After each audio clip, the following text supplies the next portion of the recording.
Question number 50 को देखिएगा। सवाल में दिया गया है ABC एक समबाहु त्रिभुज है जिसकी प्रत्येक भुजा की लंबाई 6 सेंटीमीटर है।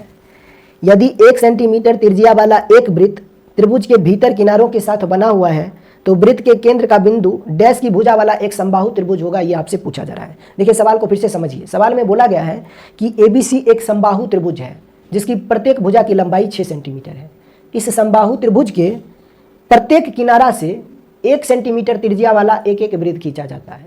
जब इन वृत्तों के केंद्र बिंदुओं को आपस में मिला दिया जाता है तो जो एक समबाहु त्रिभुज बनेगा, जो एक इक्विलैटरल ट्रायंगल बनेगा, उस इक्विलैटरल ट्रायंगल की साइड की लेंथ क्या होगा, ये हमसे सवाल में पूछा जा रहा है।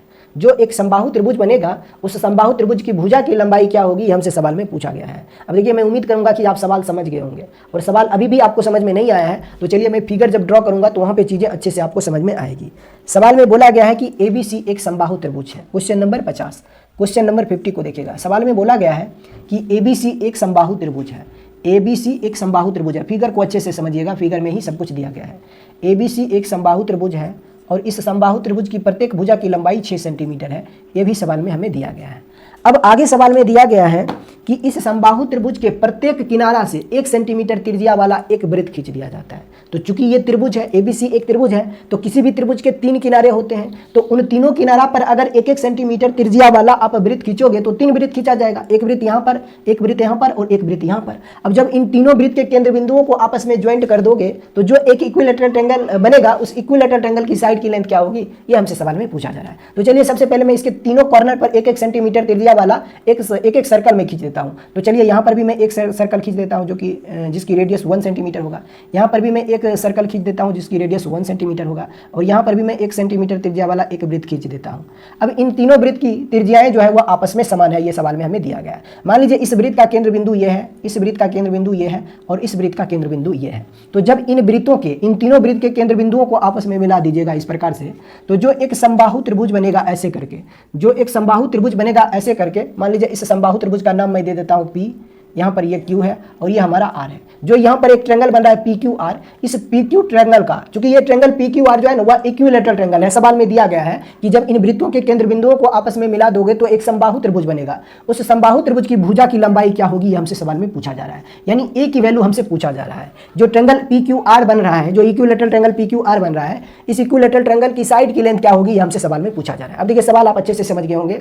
अब इस सवाल को हम लोग सॉल्व करते हैं। एक बात ध्यान रखना है आपको कि देखिए ये इस वृत्त का केंद्र बिंदु है और ये हमारा इस सर्कल का क्या है, सरकमफ्रेंस है। तो वृत्त के केंद्र बिंदुओं से परिधि को छूने वाली लाइन जो होती है वह त्रिज्या कहलाती है, जो कि दिया गया है आपको सवाल में 1 सेंटीमीटर है। यानी इन तीनों वृत्त की जो त्रिज्याएं हैं वह 1 सेंटीमीटर का है, ये सवाल में दिया गया है। तो यहाँ से यहाँ तक की लेंथ जो होगा वह 1 सेंटीमीटर के इक्वल हो जाएगा। सिमिलरली यहाँ से यहाँ तक की जो लेंथ होगा वह भी 1 सेंटीमीटर होगा, क्योंकि ये भी इस वृत्त की त्रिज्या है कि नहीं है। तो वृत्त की त्रिज्या 1 सेंटीमीटर है, यानी यहाँ से यहाँ तक की लेंथ जो होगा वो 1 सेंटीमीटर होगा और ये भी 1 सेंटीमीटर होगा।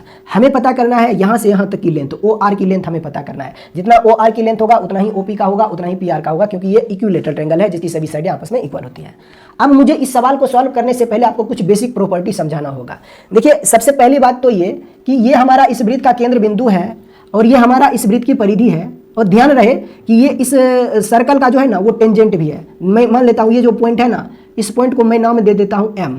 ध्यान दीजिएगा कि BM जो है वह एक स्पर्श रेखा है कि नहीं है। आप कहोगे हाँ है, BM जो है वह एक स्पर्श रेखा है, यानी कि एक टेंजेंट है। आपने एक कॉन्सेप्ट पढ़ा होगा, एक थ्योरम पढ़ा होगा कि मान लीजिए ये सर्कल है और ये इस सर्कल का सेंटर है। आपने एक कॉन्सेप्ट पढ़ा होगा कि किसी बाहरी बिंदु से, अगर किसी बाहरी बिंदु से वृत्त पर 2 स्पर्श रेखा इस प्रकार से खींच दिया जाए, अगर किसी वृत्त के बाहरी बिंदु से वृत्त पर 2 स्पर्श रेखा ऐसे करके खींच दिया जाए तो इन दोनों स्पर्श रेखा की लंबाई आपस में समान होती है। जैसे मान लीजिए ये इसका स्पर्श बिंदु है, ये इसका स्पर्श बिंदु है, यानी टेंजेंट पॉइंट है। अब इस पॉइंट का नाम मैं दे देता हूं, कुछ भी नाम दे देता हूं, मैंने नाम दिया A और ये हमारा O है और ये पॉइंट जो है वह B है। तो हमें पता है कि ये दोनों ही स्पर्श रेखा है, तो जितनी लेंथ OA का होगा उतना ही लेंथ OB का होगा। ये थ्योरम होता है कि किसी वृत्त के बाहरी बिंदु से अगर वृत्त पर 2 स्पर्श रेखा खींच दिया जाए तो उन दोनों स्पर्श रेखा की लंबाई आपस में समान होती है। मुझे एक बात बताइए कि ये दोनों, ये बाहरी बिंदु है और इस बाहरी बिंदु से वृत्त पर इधर भी एक स्पर्श रेखा खींचा गया है और इधर भी एक स्पर्श रेखा खींचा गया है, तो इन दोनों स्पर्श रेखा की लंबाई आपस में समान होगी होगी कि नहीं होगी, आप बताइए। आप कहोगे हाँ सर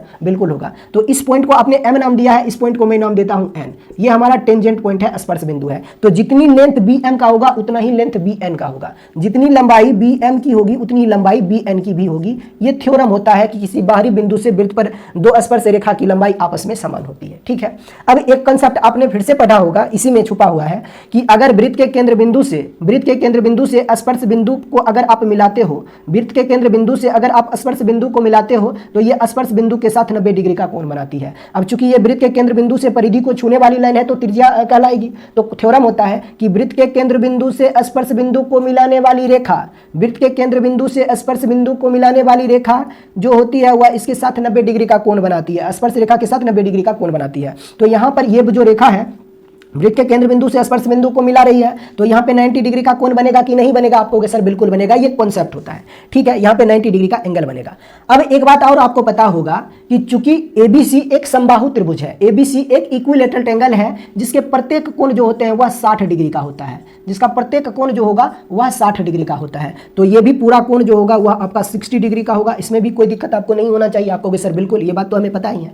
अब एक थ्योरम इसी में है कि आपने कॉन्सेप्ट पढ़ा होगा कि अगर किसी वृत्त के बाहरी बिंदु से वृत्त पर दो स्पर्श रेखा खींच दिया जाता है तो दोनों स्पर्श रेखा की लंबाई आपस में समान होती है। साथ ही साथ जब इन बाहरी बिंदु को वृत्त के केंद्र बिंदु से आपस में मिलाओगे, जब इन बाहरी बिंदु को वृत्त के केंद्र बिंदु से आपस में मिलाओगे तो यहाँ पर जितना कोण बनता है उस पूरे कोण को ये रेखा जो होता है वह दो बराबर हिस्सों में बांट देती है। जैसे ये पॉइंट आपका O है और यहाँ पर मैं नाम देता हूँ O डैश, तो ये O और O डैश जो होगा, ये वाली जो रेखा होगा, यहाँ पर जितना कोण बनेगा उस कोण को, पूरे कोण को दो बराबर हिस्सों में बांट देगी। अब चूंकि यहाँ पे ध्यान दीजिएगा पूरा 60 डिग्री का कोण बन रहा है। अब जब मैं B को O से ज्वाइंट कर दूंगा तो यहाँ से जैसे मैंने इसको मैंने मिला दिया है, तो ये जो BO है यहाँ पर पूरे 60 डिग्री को दो बराबर हिस्सों में बांट देगी। ये जो BO है वह इस पूरे कोण को दो बराबर हिस्सों में बांट देगी। ये भी कोण आपका 30 डिग्री का हो जाएगा और ये भी कोण हमारा 30 डिग्री का होगा, ये भी हमारा 30 डिग्री का कोण होगा और ये भी आपका 30 डिग्री का कोण होगा। इसमें कोई दिक्कत नहीं होना चाहिए, क्योंकि ये वाली जो रेखा होती है किसी बाहरी बिंदु से वृत्त के केंद्र बिंदु को अगर आप मिला दोगे तो इस पूरे कोण को दो बराबर हिस्सों में बांट देती है।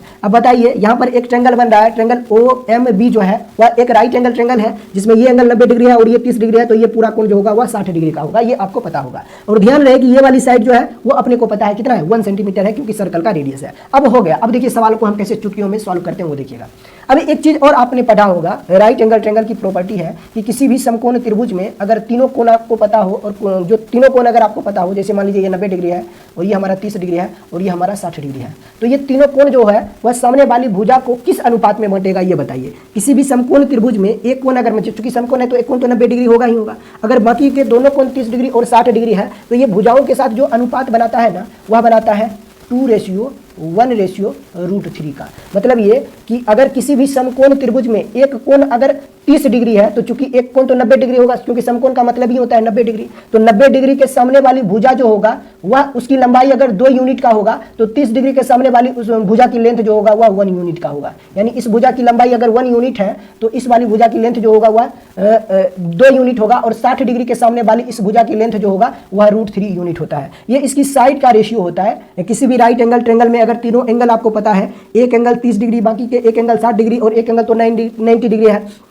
तो ये इन तीनों इनके साइडों का जो रेशियो होता है वह 2:1/√3 होता है। ध्यान रखना है। 90 डिग्री के सामने वाली भुजा की लंबाई अगर 2 यूनिट का होगा तो 30 डिग्री के सामने वाली भुजा की लंबाई 1 यूनिट होगा और 60 डिग्री के भुजा के सामने वाली 60 डिग्री के सामने वाली भुजा की लंबाई जो होगा वह √3 यूनिट होगा। अब देखिए अपने सवाल में जो एक राइट एंगल ट्रायंगल बन रहा है, ध्यान से देखिएगा, जिसमें ये कोण 60 डिग्री का है और ये एंगल जो है वो आपका 30 डिग्री का है। ये हमें सवाल में दिया गया है। तो ये 90 है, ये 30 है, तो ये हमारा 60 डिग्री होगा। तो 30 डिग्री के सामने वाली इस भुजा की लेंथ अगर 1 यूनिट है तो 90 डिग्री के सामने वाली इस भुजा की लंबाई 2 यूनिट का होगा और 60 डिग्री के सामने वाले इस भुजा की लंबाई जो होगा वह √3 यूनिट का होगा। ये प्रॉपर्टी होता है, ये इन तीनों के साइड का रेशियो होता है किसी भी राइट एंगल ट्रायंगल में। अगर तीनों एंगल आपको पता है, एक एंगल अगर 30 डिग्री है तो एक एंगल 60 डिग्री होगा और ये तो 90 डिग्री है, तो ये जो होता है वह इस समकोण त्रिभुज के भुजाओं का अनुपात होता है। 90 डिग्री के सामने वाली भुजा की लंबाई अगर 2 यूनिट का है तो 30 डिग्री के सामने वाली इस भुजा की लंबाई 1 यूनिट का होगा और 60 डिग्री के सामने वाली इस भुजा की लंबाई √3 यूनिट होगा। अब आइए अपने सवाल में, अपना सवाल भी यही है कि यहाँ से यहाँ तक की लेंथ जो होगा वह 1 सेंटीमीटर है। और ये एंगल हमारा 60 डिग्री है, तो 60 डिग्री के सामने वाली इस भुजा की लेंथ अगर 1 यूनिट है तो इस 90 डिग्री के सामने वाली इस भुजा की लेंथ जो होगा वह 2 यूनिट होगा। इसमें कोई दिक्कत नहीं होना चाहिए। अभी आपने इन समकोण त्रिभुज की भुजाओं का अनुपात पढ़ा है। सिमिलरली ये एंगल 60 डिग्री है, तो 60 डिग्री के सामने वाली इस भुजा की लेंथ जो होगा वह √3 यूनिट होगा। तो यहाँ से यहाँ तक की लेंथ अपने को मिल गया है √3।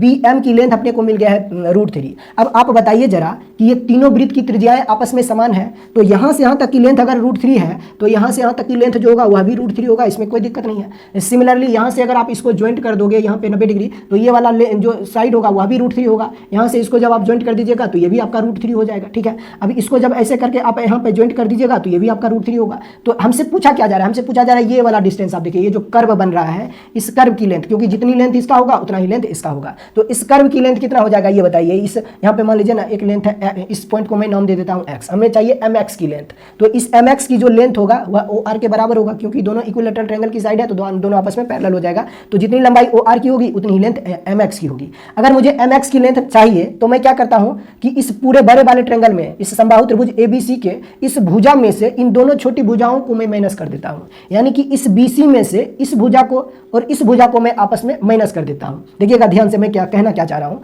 कि इस BC की लेंथ में से, इस BC की लंबाई, इस पूरे लंबाई में से इस टुकड़ा की लंबाई और इस टुकड़ा की लंबाई को आपस में माइनस कर देता हूं, तो मुझे इस टुकड़ा की लंबाई आसानी से मिल जाएगा, है कि नहीं है। और अपने को पता है कि यहाँ से यहाँ तक की लेंथ √3 है, तो यहाँ से यहाँ तक की लेंथ भी √3 है।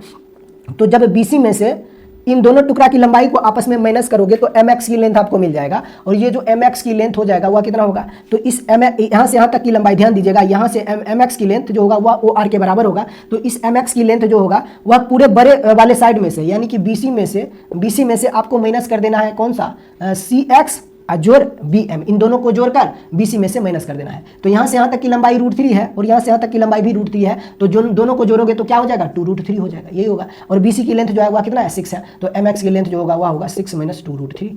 और यही तो आपसे पूछा था कि बताइए BC की लेंथ कितना होगा। अच्छा, हमसे ये नहीं पूछा था, हमसे पूछा था कि जब इन तीनों वृत्त के केंद्र बिंदुओं को आपस में मिला देंगे तो जो एक समबाहु त्रिभुज बनेगा, इस समबाहु त्रिभुज की भुजा की लंबाई क्या होगा। तो हमें पता है जितना लेंथ mx का होगा उतना ही लेंथ OR का होगा, जितनी लंबाई mx का होगा उतना ही लंबाई OR का होगा, है कि नहीं। और इसकी लेंथ अभी आपने निकाला है 6 - 2√3। कौन सा ऑप्शन है, ऑप्शन नंबर बी इस सवाल का उत्तर हो जाएगा। ऑप्शन नंबर बी इस सवाल का उत्तर हो जाएगा। बहुत आसान सवाल है, बस इसमें कुछ छोटे छोटे कॉन्सेप्ट थ्योरम लगाए गए हैं जो कि आपको समझना होगा, तभी आप इस सवाल को सॉल्व कर पाओगे, अदरवाइज नहीं कर पाओगे। और